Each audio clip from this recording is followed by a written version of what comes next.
Reincarnation is a belief system, and it's a state of consciousness that brings you down if you get too caught up into that belief system. And how that belief system came about, the original light beings, they started to get more involved in the human experience rather than the light being experience. So they basically went from being light beings to becoming human beings.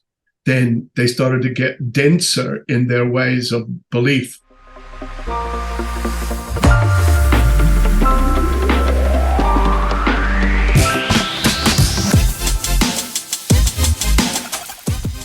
What's up, guys? Welcome back to another episode of Your Superior Self. Today, I have my brother from another mother, Blair Styra, joining the show. Blair, my friend. Hey, man, how you doing? Good, man. I had to have you back on. Thank you so much. Yeah, dude. I just feel like there's a connection here, right? An energy. I love your presence, and definitely love Tabaash's message to the world. So wanted to bring you back, man. How you been? Yeah, well, it's interesting. Change is a constant in every way possible at the moment. And I think of something Tabaash has talked about, how we are all God. And but he said something the other day, which is being God doesn't make you infallible to human experience. It doesn't matter whether you're a light worker or a lawyer or, someone who's a mechanic or whatever. We're all going through stuff. And which is, I suppose, the whole idea about this time in history, which gives us a chance to look at how am I going to respond to this, basically. Because I think a lot of people, when they get involved in their spiritual development, and particularly with the success of it, I think they believe, oh, well, I'll never have problems again or issues again. And then when things start happening, they get not exactly disillusioned, but it's like, oh, hang on a minute. I've been putting all this effort into things, and yet why do I still have a marriage issue or a work issue or whatever? So, but then, as Tabaash has said, because you're God and you go through your issues, you've got access to a power that's there to support you.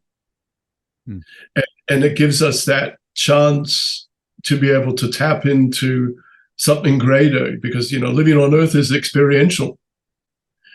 So when we become spiritual, we stop getting over involved in the human dynamics that are counterproductive to us, but it doesn't stop us from being human. We're just being human with a gilded edge of higher nature.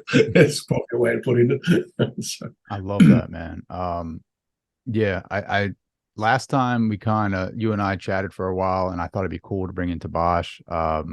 I haven't spoken to him yet.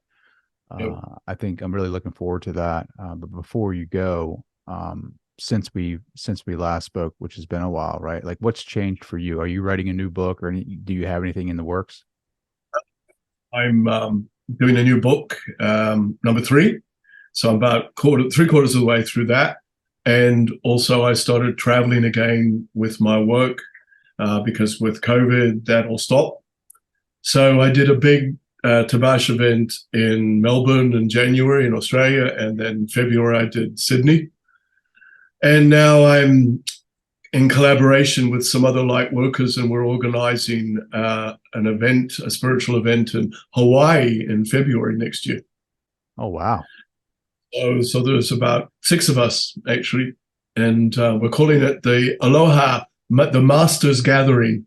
That's held on the Big Island, and it's going to be cool, and everyone is going to be doing their thing, and a lot of activation stuff going on. And the premise of it is, we've been involved in our development for such a long time, and so people want to get involved in just more.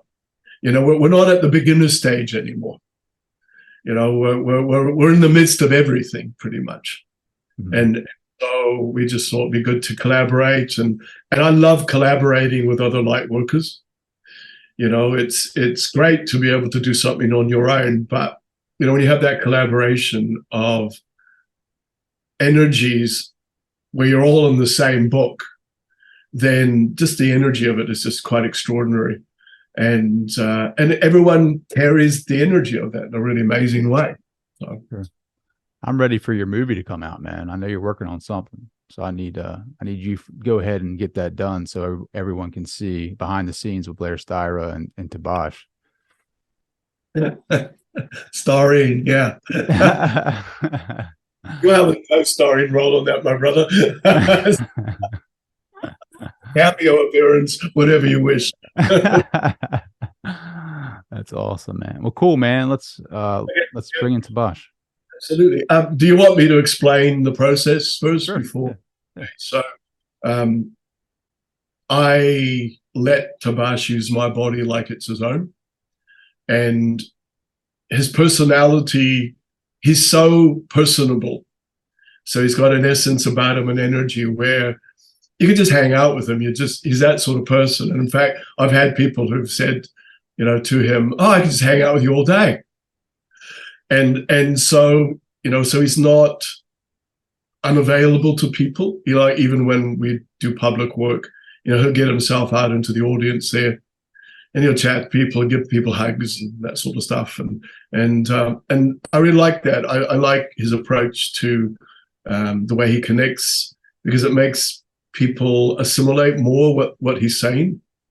And, I've seen lots of channels work, and some do work in that way, and some are just on the stage and you're in the audience. And so you're gathering the information. But with Tabaash, it's like you're gathering the love, you're gathering the respect from him to us. He's just, hey, I'm a part of the crowd, and he's just really good at actually doing that. So I'm sure that in his life, he was a party guy. He's got that sort of vibe about him. So anyway, so I've been working all day, so doing sessions. So it's not going to take very long to bring him through. And so the process I go through is I just close my eyes. Many years ago, Spirit gave me this thing to say in my head, which allows me as Blair to vacate my body. So I go into Spirit while Tabaash is talking to you. And I'm as conscious going out there as I am of being in this room at the moment. So that becomes my reality. And then T comes through, and just, my body will shake a little bit, but it won't be sort of all over the place. And then he'll just say hi, have some water, and just sort of get on with it. So I'll see you when I get back. All right, brother. Hey, ciao, ciao. Bye.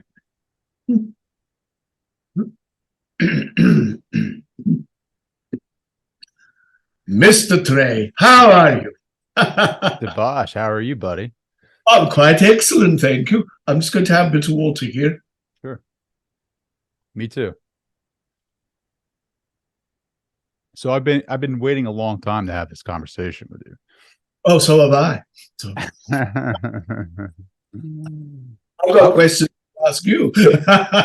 What question do you have for me? My question is, what do you believe is your essence that's taken you to this place to be able to be a presenter in this way? I'm still trying to figure that out, Tabaash. I question myself quite a bit, right? Like that,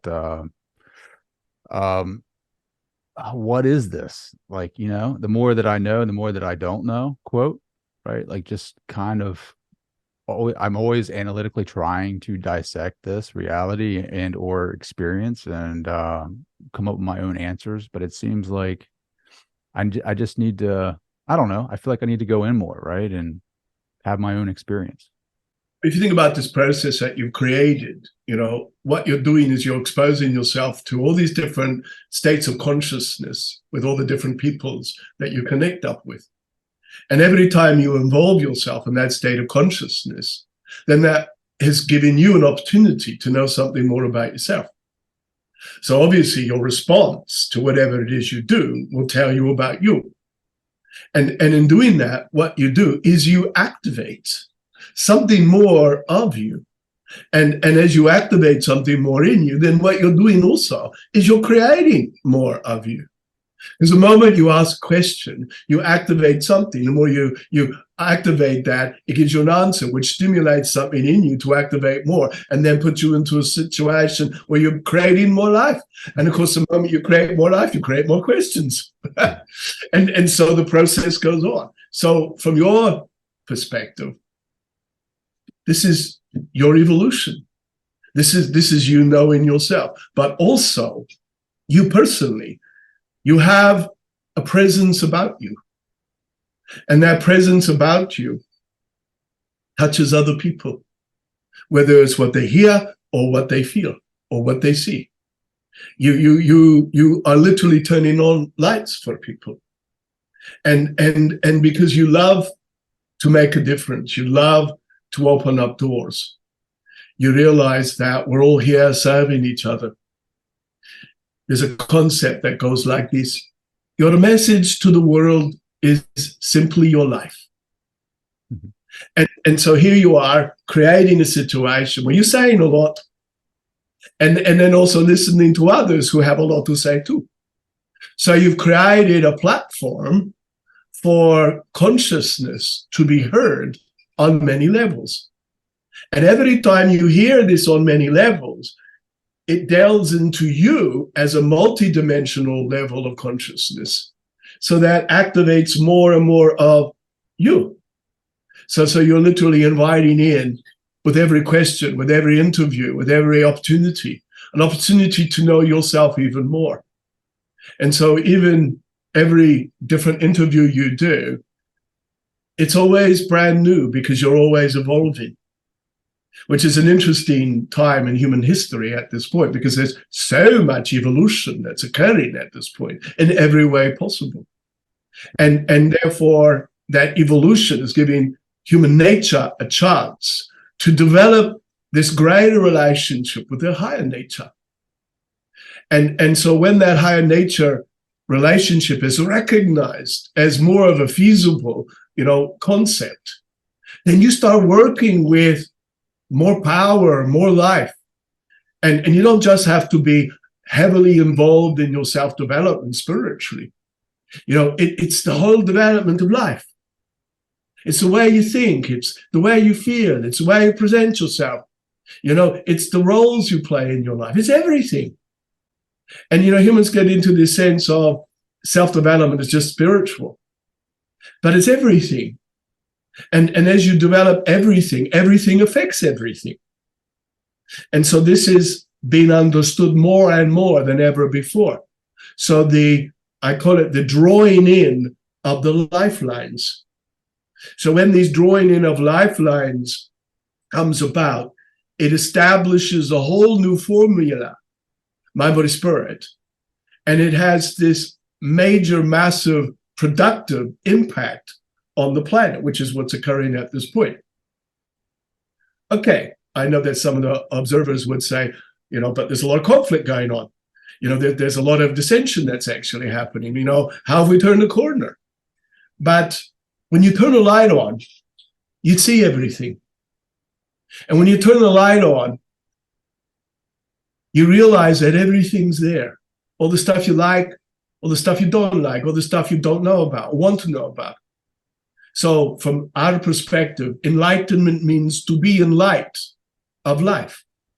So you just walk into life's room and you turn all the lights on. And of course, when you turn all the lights on, everything's going to be showing up. So when you're walking into the life's room in your highest way, in the way I would say as God, then you see everything in a different light. If you only walk in there in your human terms, you're going to see it through your human emotions. You're going to see it from your human self, not your higher self. And of course, when you see it from a human perspective, you have more reaction as opposed to action. And then that's when, from human perspective, they move away from what's natural into what's unnatural. Because it's not natural to have conflict. It's not natural to have problems. It's not natural to feel that you have to go and find yourself or know your destiny, etc. You're God. You're the creator of everything. Life has never happened to you. Life happens because of you. Because of the way you think, the way you feel, the way you respond. You know, the way I like to put it, right? It's the way you wear yourself. So by seeing that you are making it all happen, you establish this field of energy and you wear that. Everybody does. So as I like to say, if you wear yourself as God, you're going to have a really good day. But if you wear yourself only in human terms, then you get this mixed bag of mind stuff, body stuff, spirit stuff. And then that's when people figure, sort, reason, process, you know, find themselves, all that stuff. Mm-hmm. Whereas if you wear yourself in the ultimate way, then you're giving yourself the ultimate opportunity to activate all the great codes of life that you possess. And yes, it's all relative to the deal you made with yourself. So everyone in their lives, who they are, where they are, what their lives are all about, that's just simply your deal. You know, it's not something you've been forced into. You know, if you created these realities. When you can see that in a different light, then you realize you can manage those realities differently. And again, people could say, okay, what about the people in Ukraine, all those refugees being shunted out of their country? And I would say, as souls, they've established a reality that's created an environment that gives them an opportunity to grow. But it's also given other people who are not involved in that situation an opportunity to serve. So you begin to find a way of playing a role. Sometimes it's just a thought, but sometimes people donate money, and some people who are in higher positions have different roles to play in that sense. So everything, as I said, affects everything. Mm-hmm. So this time in human history, lots of lights are being turned on. And as a collectivity, you're all asking of yourselves, how do I see myself? And based on how I see myself, what am I making possible? And so you're gods, creators. You're not here to work at figure, sort it, and have therapy about it. You know, you're literally here living. And when you're here living, then because of the formulas you've created based on the deals you made with yourself, then you're living the life you're living. That's why you're doing what you're doing. It's not your reason. It's not your purpose. It's not your destiny. It's your choice. And I think, and I know it will sound odd for people, but it's much easier to have a life rather than a destiny. It's much easier to be in the power of the now rather than what's over there. Where am I going? Why am I here? I'd rather you just recognize, what am I doing with it? What am I doing with where I'm at, with what I think, with what I feel, with how I'm doing the driving? What are you doing with you, as this man called Trey Downs? Oh, I'm living my life. I'm doing a mind thing. I'm doing a body thing. I'm doing a spirit thing. It's your life. It's not your destiny. It's your choice. It's not your purpose. So when you take away all of those purposes and destinies, etc., you take pressure off yourself, and then you're ending up with the power of life. And then you just decide how to organize it, how to mold that, you know, how to do the driving. You know, you had that approach in your high school thing years when you were doing all your sports stuff. You know, it's to say you had all this feeling inside of you to just get out there and do this and be this. And so when you feel impelled in such ways, it's because you have a lot to say. And you say it through your talents, you say it through your qualities, you say it through what feels natural to you. And that's why you can't really say to anybody what's wrong about anyone or right about anyone. It's just, well, here you are. And again, what are you doing with that? Mm-hmm. And so, you know, your soul self, Trey, has made a pledge to serve, to turn lights on, to bring awareness to people, which you have. And in that awareness, it's also giving you an opportunity to look at your own relationship with yourself. And through your thoughts, through your feelings, etc., to evolve yourself.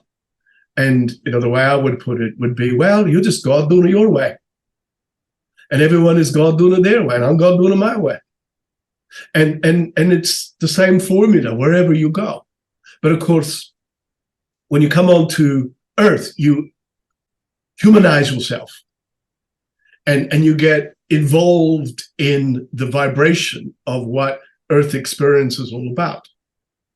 But it's good to remember, wherever you incarnate, you are always higher in your nature before you are human in your nature.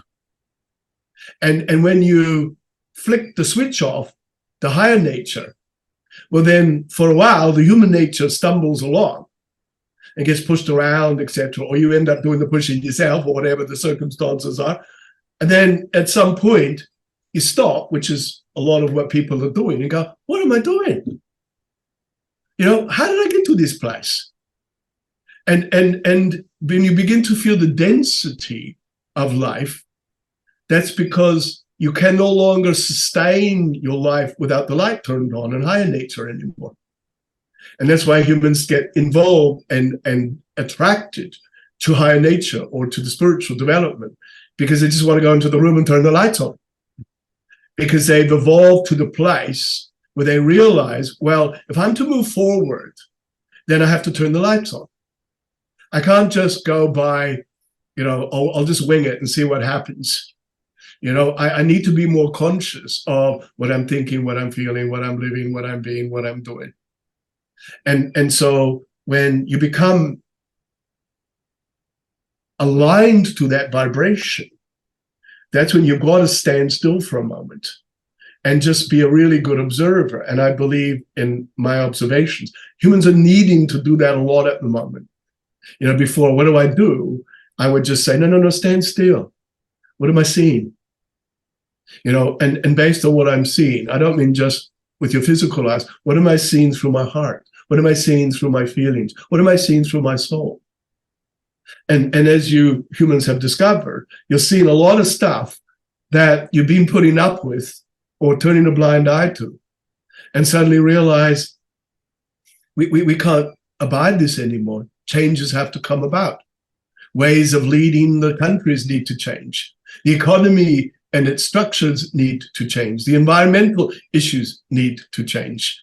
Everyone's role on this planet needs to be looked at, recognized, and in your own ways, what simple things can I do? And that's why I said before, your message to the world is your life.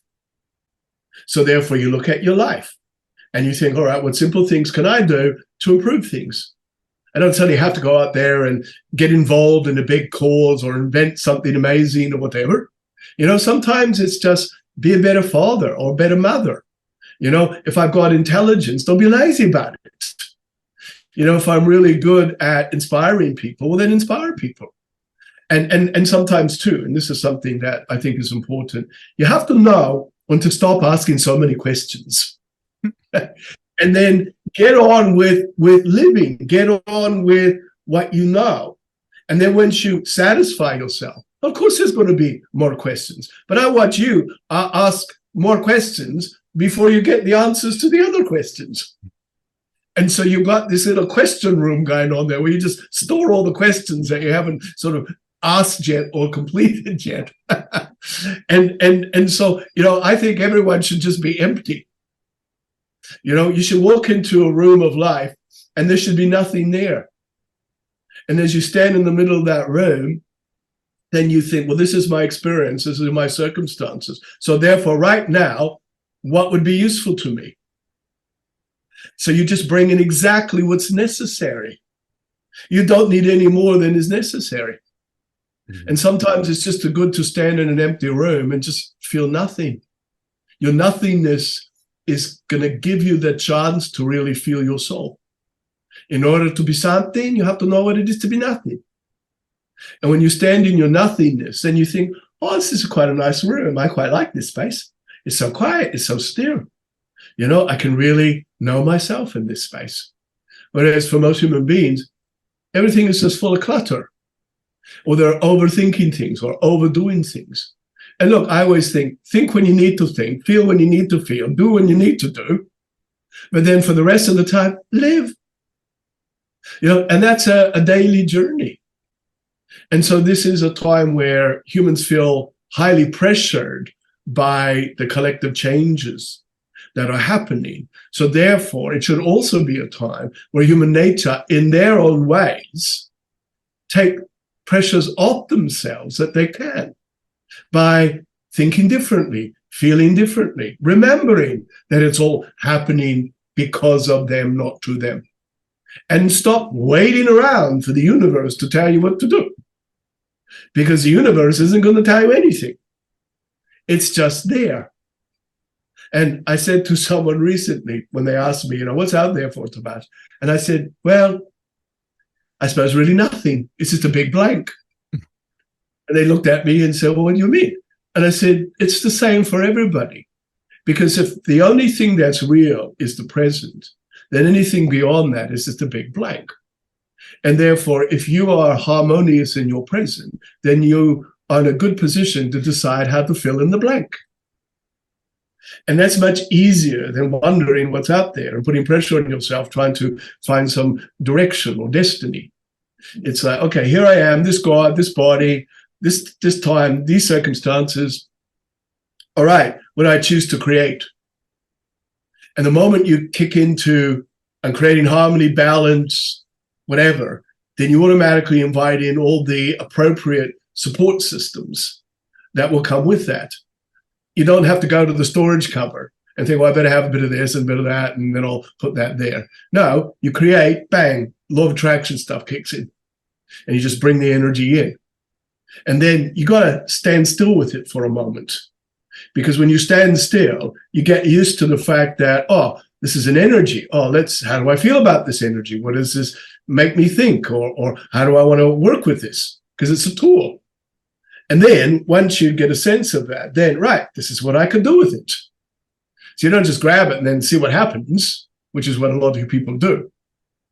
Or they gather too much and gather, and never actually put it into practice. They don't make it a way of living.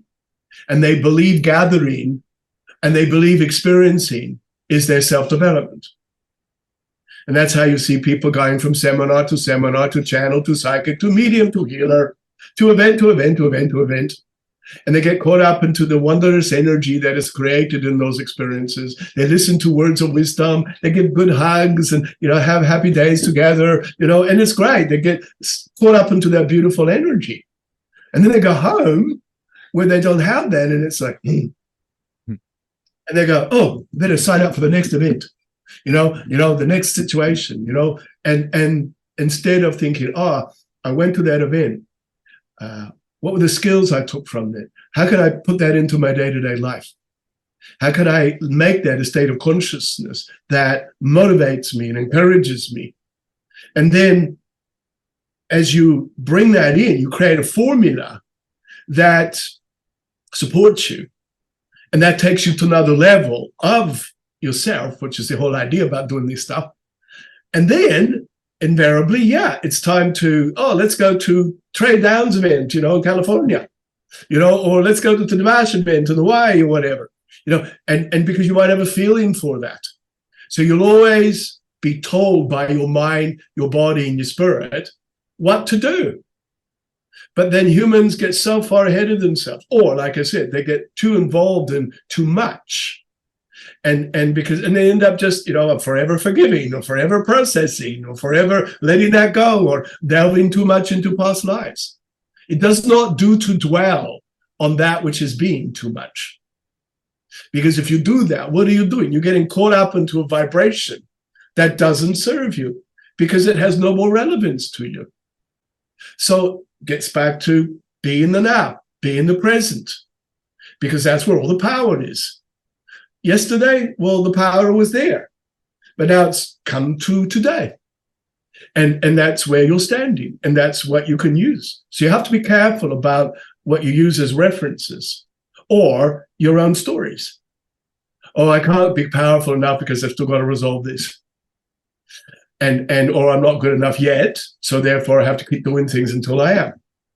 But you're God. You're always going to be good enough. So there's never an argument about that. But then humans argue with themselves about that because they get so caught up into their human emotions and human nature. You've been there yourself, you know that. And so you got to stop arguing with yourself and start directing yourself from your highest perspective. And often I say to humans when they ask me, how do you do that? I say it's simple. You just step back. You don't even have to do this in a meditation. You go, hey, human nature, it's me, God here. Just need you to know I'm changing my story.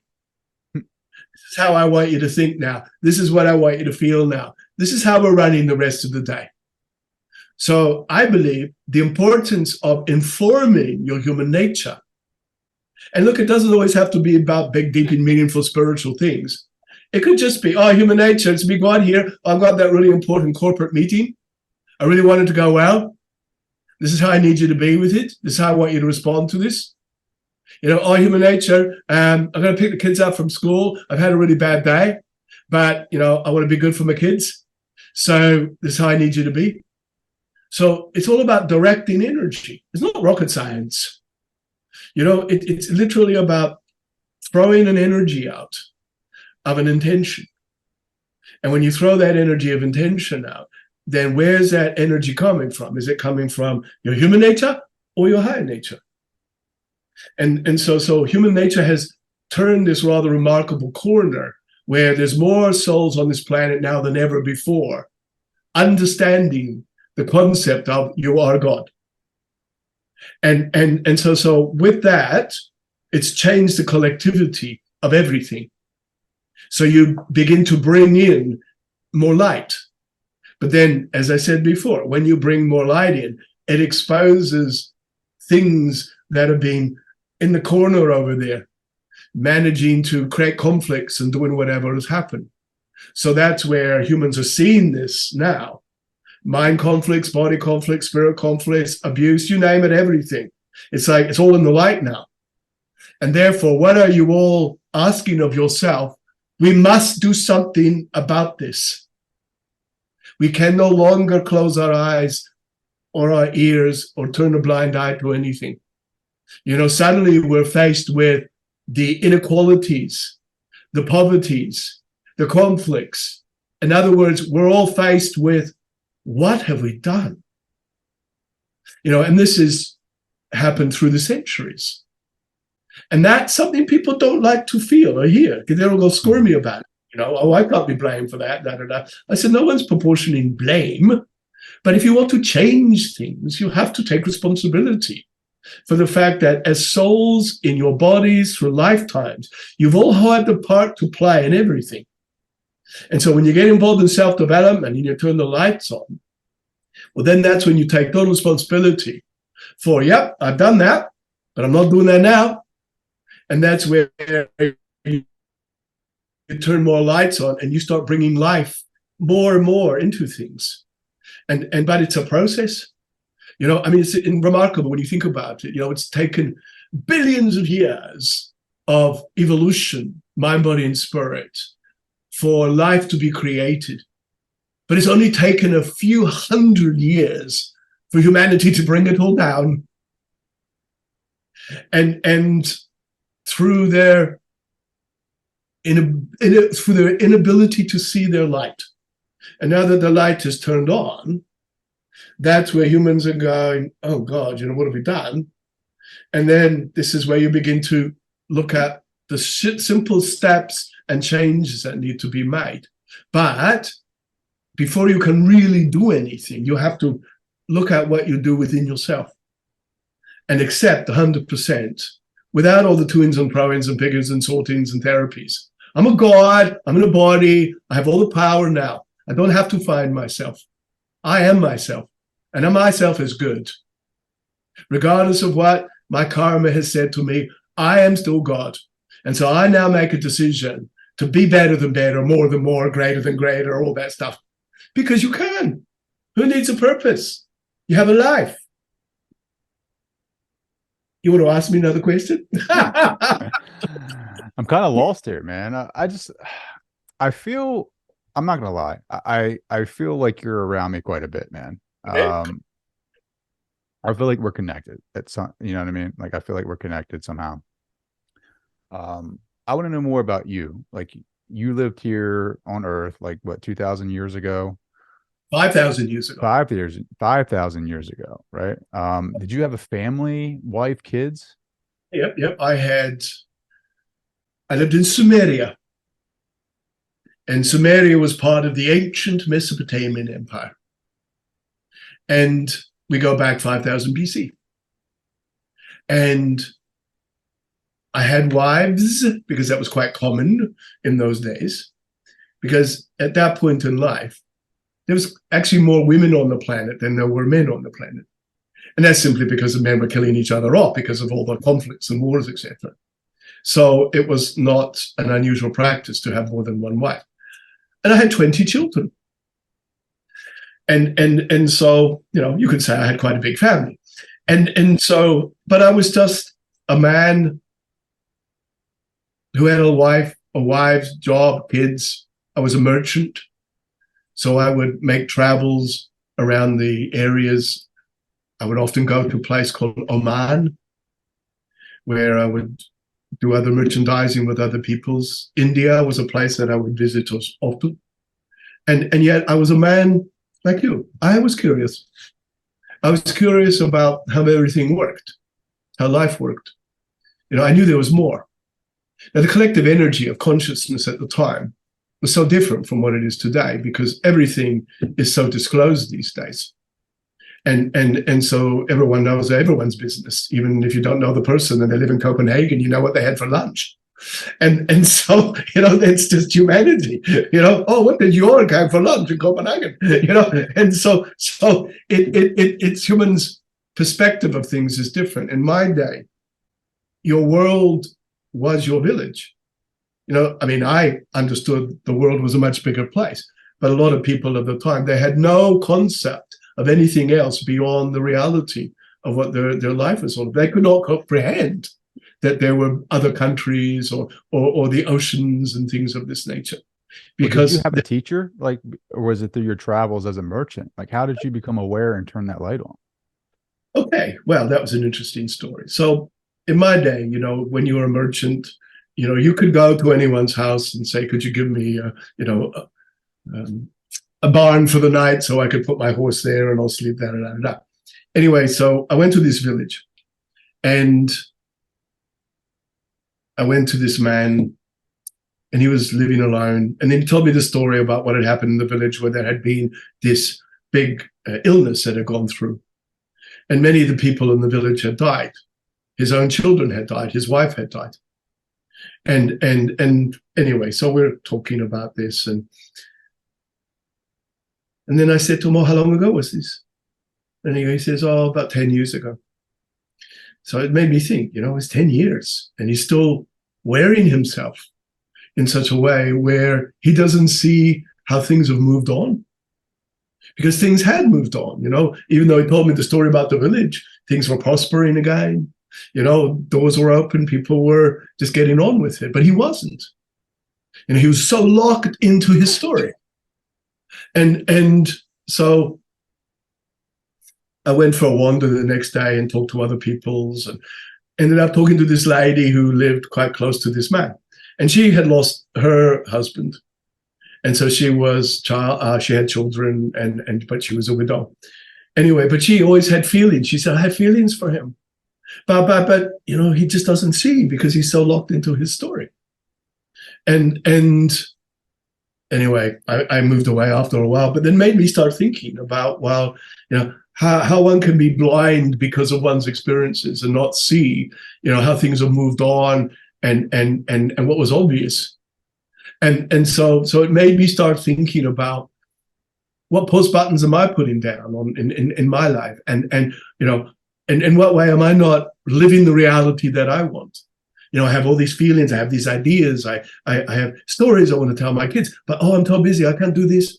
You know, and so it made me realize I need to live more fully. I always believe in a greater consciousness. Now remember, you know, this is before Christ's time. So there's no such thing as Christianity. So belief systems were very different. And so I believed in consciousness. You know, I believed in higher energies, and I could feel the presence of energies. So I just started to work with that more in my thoughts, my travels. I'd be on my horse talking to energies, you know, and I could feel the presence and the energies getting stronger. And what happened was interesting. It just gave me more awareness. So when I was talking to my kids, I realized, you know, not just my children, you know, these are souls with their own stories. And so I started to listen to their stories by the way I was observing them. And then I started to see more and more how they were and who they were and how they wanted to be. And then it's same with my wives, you know, it's like, listen to the stories, not this is your role and this is what you have to do. You know, we're all in this together. And then I brought that concept into the village that I lived in. And because in those times, people's worlds were their villages and everyone was there to love each other and support each other. You know, so there was that common thread of being involved in that circumstance. And then gradually as time progressed, I just became more in light of myself.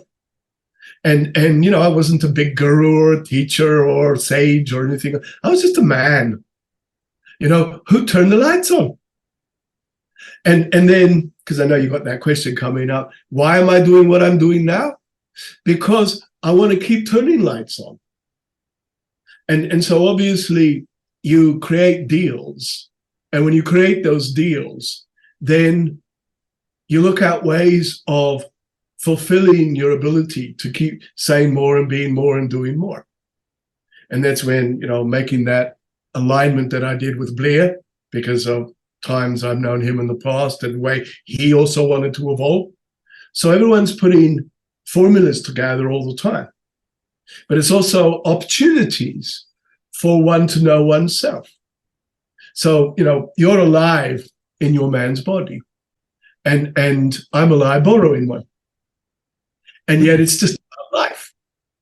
And so whatever your connections are, it's always going to be about how can I advance myself? How can I grow? And okay, yeah, I got to a point in my existence where reincarnation became my choice, because you get to a place where you don't need the belief of karma anymore. Well, let me ask you this. Let me stop you right there. Is reincarnation a trap, right? Like, is this like, because we live in this new era of technology and internet, there's a lot of like teachings going around, and there is teachings of like the reincarnation trap, where it's basically forcing us, like, you know, we're being forced to keep coming back in and back in and back in, and we forget our true identity or essence. And it's almost like we're being farmed almost, if that makes sense. Reincarnation is a belief system, and it's a state of consciousness that brings you down if you get too caught up into that belief system. And how that belief system came about was the original light beings on this planet, as time progressed, they started to get more involved in the human experience rather than the light being experience. So they basically went from being light beings to becoming human beings. And they still had a high level of awareness. But then as the centuries went down, then they started to get denser in their ways of belief. They walked away from the light. So as they walked around for the light, then laws of physics started to create a different frequency, because the original beings of the earth, they didn't function in the same way. They didn't have organs. They didn't have brains. They didn't have thinking. You know, they were pure vibration, pure energy, pure essence, pure life, pure God, you know, in light being shapes and forms. And then as things shifted, then the human experience was created. And therefore, that's how they got caught up into or created belief systems, which started to bring them down. And one of the worst things that started to get them locked into, I get emotional talking about this, the energy of heaviness was conflict. You know, the moments humans started to get into conflict, they started to walk in the darkness. And I'm not just talking about physical conflict. I'm talking about emotional conflict, intellectual conflict. People starting to become suspicious of people, the differences, all that sort of stuff. But to that point, everything was equal. There was this harmony. There was this great collectivity where everything supported everything. And then all these degrees of separation started to come. Men started to think that women were lesser beings. Women believed that. People who were more intelligent started to tell other people that they had to listen to them. And then the worst of all that started things was people started killing each other. And therefore the slaughter of human nature, it just plunged human nature into a very dark place. And that's where, when all the wars that were created, etc., because suddenly people got locked up into belief systems that had nothing to do with the origins. And that's how karma came about. Because the only way that you could resolve those issues was for your soul to leave and then have to come back again, because you'd built up this big volume of stuff that needed to be resolved. And the way I like to often teach it is, imagine everyone started off surrounding this beautiful fire, which was low with these gorgeous flames. And then little by little, people started to walk away from the fire. They started to walk away from the light. And as they got in further and further and had more human experiences, then they got locked into their human nature.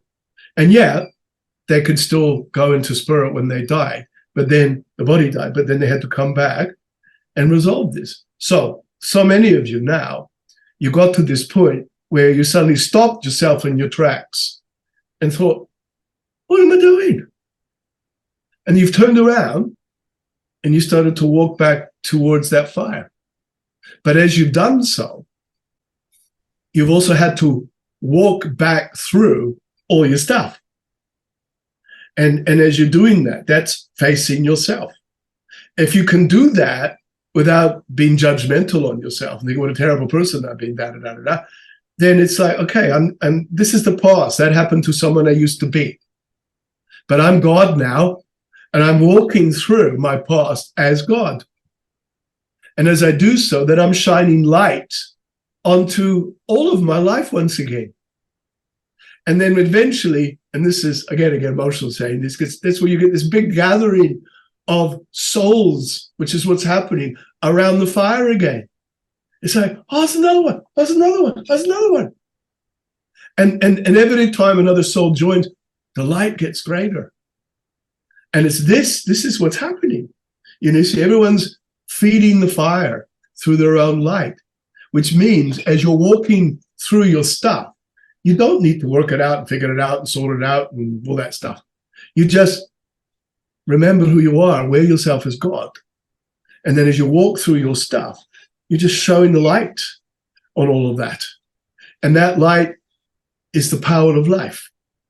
And then you get back into your original state, which is being a light being.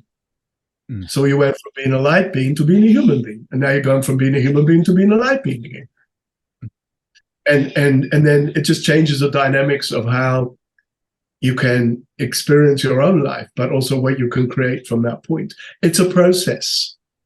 And the best way to live that process is in the now. Because you're all creating the possible future of this planet. You're all creating the possibilities of your lives as individuals. As I said, everything's out there, but it's just a big blank until you decide what you're going to turn it into. So. I love it. So reincarnation is a belief, right? There is no beings out there that when we die are meeting us and forcing us back into a human body. There are beings who love you, but no one's going to say, well, Trey, I was looking at your report here and sorry, you've got to go back straight away. You didn't communicate. I mean, it's interesting, that is such a human question you put to me, and this is it. Humans try to humanize spirit or humanize God. and put human structures into something that's got nothing to do with human nature. Out there is light. And so when you go home, yeah, you go to a place and souls will show to you the life you lived, da, da, da, da, da. For those who still need to be involved in belief of karma, then it's still their choice.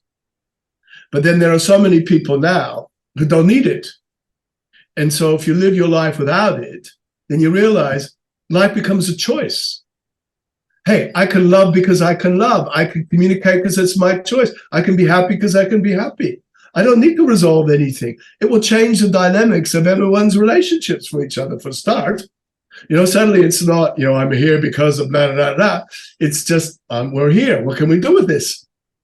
Mm-hmm. And so what you end up doing is realizing you make the deals, but as you make the deals, you realize that deals without karma are much more powerful, because suddenly there's no purpose to life. There's no reason for you to do this. It's all about, I'm a creator. Creators create. God has no karma. God's just a creator. God doesn't think because God doesn't need to think. God doesn't have emotions because those are human. God just is. It's state of being. It does what it does because it can do it. It's not doing it because it's like, well, it's about time I create another universe or another galaxy, another planet. Haven't done that for ages.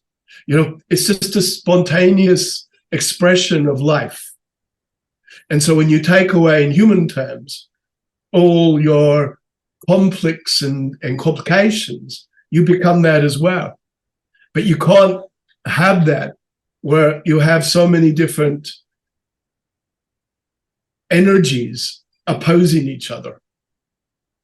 And that's where, your governments and cultures and things of that nature, it's rather interesting that the God vibration created everything to be rather extraordinary and beautiful and wondrous. And human nature turned everything into a rather dangerous experience. Sure.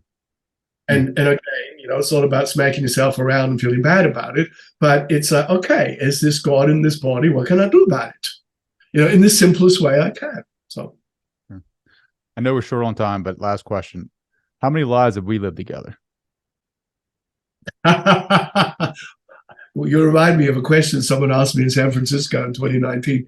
And they said, oh, Tabaash, how many lives have we all had? And I said, you've only ever had one life, but you've just done it in lots of bodies. And so in our connection, you were my son. Really? Really? While I was Tabaash. No way. And so that's why you feel such an affiliation. And yeah, we've had other incarnations, which I don't need to go into at the moment. You can talk about that another time if we talk. But you and Blair have sort of followed each other through history. Got this life after life after life stuff going on. And when you get a situation like that, then you build up this rather extraordinary rapport where you sort of, oh yeah, I know you. And you just pick up the thread, oh, this is what we'll do this time around. And when you build up these beautiful unconditional friendships, it's because you've known each other, through history. And you've explored and experienced and exchanged and, played so many different roles to build up, the alignment that you actually have. But also don't forget, when you get to a point like you have, whether it's my connection with you or your connection with Blair or your wife or whatever, you seek for that which is yourself. Because this is what it comes down to. Because everyone is each other. So any connection you have with anybody is an opportunity for you to know yourself.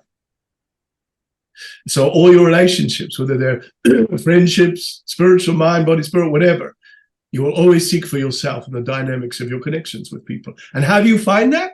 You find it by the responses you get. You find it by, what does this bring out in me? What does it make me feel? And of course, that can work in an adverse way for people as well. And so, but when you're God, you don't have adverse, you just have life, basically, you see.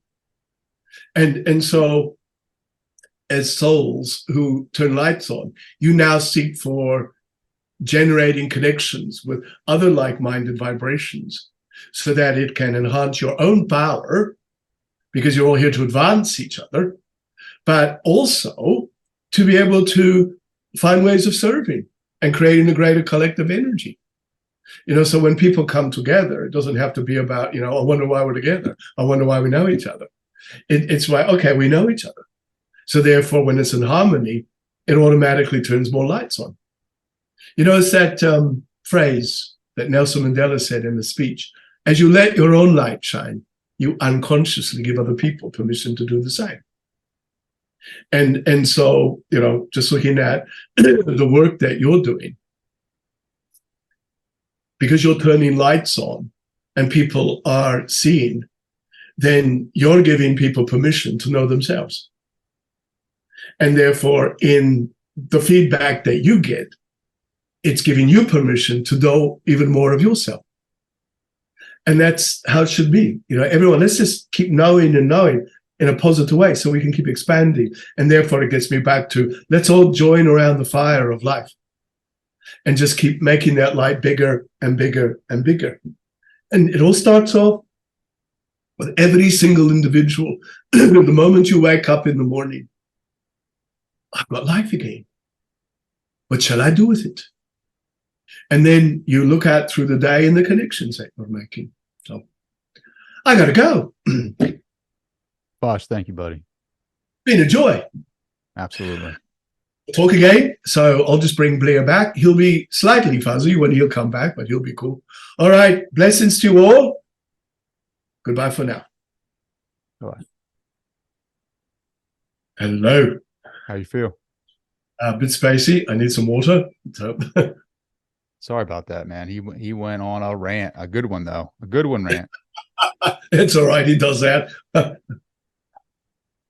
He dropped some crazy knowledge. He also alluded that I was his son in his life as Tabaash. This may be go goosey, just saying that,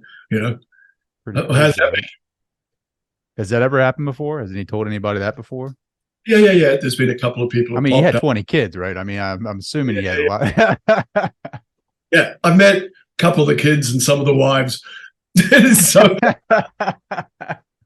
I mean, you got that many kids. I'm sure you're gonna run across a couple of them.